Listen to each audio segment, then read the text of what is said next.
गर्मी बहुत ज़्यादा बढ़ चुकी है। गर्मी से बचने के लिए कुछ लाइट सी डाइट लें, ऑयल फ्री और कम मसालों वाले खाने इस्तेमाल करें और पानी का इस्तेमाल ज़्यादा से ज़्यादा करें। अपने खानों में सब्जियों का इस्तेमाल ज़्यादा से ज़्यादा करें। आज आपके साथ रिफ़्रेशिंग और डिलीशियस से कद्दू के रायते की रेसिपी शेयर कर रही हूँ, जो बहुत आसान है और बहुत सिंपल से मसालों के साथ इसको हम बनाएंगे। तो चलिए रेसिपी को स्टार्ट करते हैं। आधा किलो मैंने कद्दू ले लिया है। इसको छीलने के बाद इसको मैंने कद्दूकश कर लिया है। अब इसको बॉईल होने के लिए रख दिया है।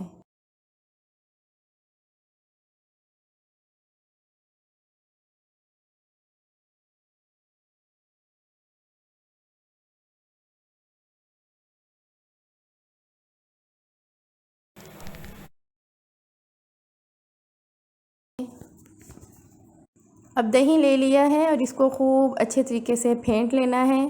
फेंटने के बाद इसके अंदर हम बहुत ही कम मसालों का इस्तेमाल करेंगे। एक अदद प्याज ले ली है और एक अदद ही हरी मिर्च ले लें और इसकी बारीक कटिंग कर लें। अगर आपको हरी मिर्च ज़्यादा पसंद हो तो आप इसका इस्तेमाल ज़्यादा भी कर सकते हैं। आधा चम्मच के बराबर ज़ीरा, लाल मिर्च पाउडर आधा चम्मच, ज़ायके के हिसाब से नमक और थोड़ी सी चिली फ्लेक्स।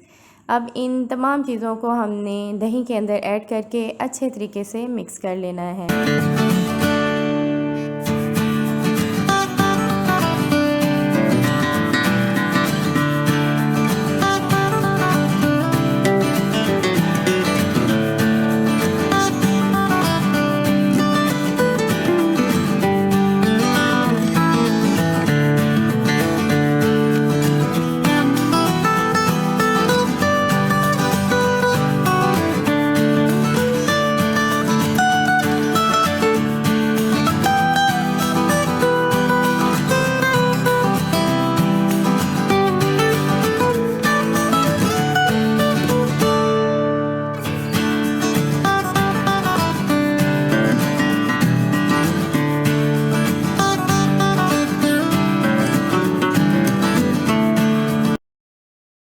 जब ये अच्छे तरीके से मिक्स हो जाएगा, अब एक आखिरी स्टेप है, इसमें हम इसको तड़का लगाएंगे। तड़का लगाने से इसके जायके और खुशबू में मज़ीद इजाफ़ा होगा और ये खाने में बहुत मज़ेदार लगता है।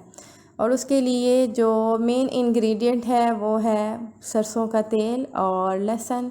लहसुन के कुछ जवे लेके उसको काट लिया है और साथ में 2 चम्मच सरसों के तेल में इसको हमने फ्राई करना है। इसको जलाना नहीं है, इसको गोल्डन ब्राउन होने तक फ्राई करना है। जब ये गोल्डन ब्राउन हो जाए तो इसको हमने रायते में डाल देना है और अच्छे तरीके से मिक्स करना है।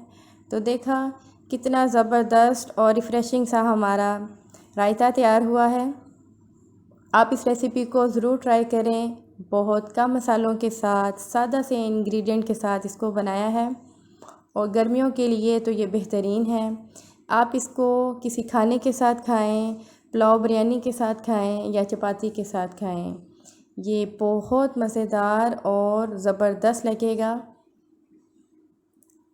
मस्टर्ड ऑयल की जगह आप कुकिंग ऑयल को भी इस्तेमाल कर सकते हैं और सब्ज़ियों में जो सब्ज़ियाँ आपको पसंद हो आप इसके अंदर ऐड कर सकते हैं अपनी पसंद के मुताबिक। वीडियो अच्छी लगे तो थम्स अप दें। चैनल पे नए हैं तो सब्सक्राइब ज़रूर कर दीजिएगा। अल्लाह हाफिज़।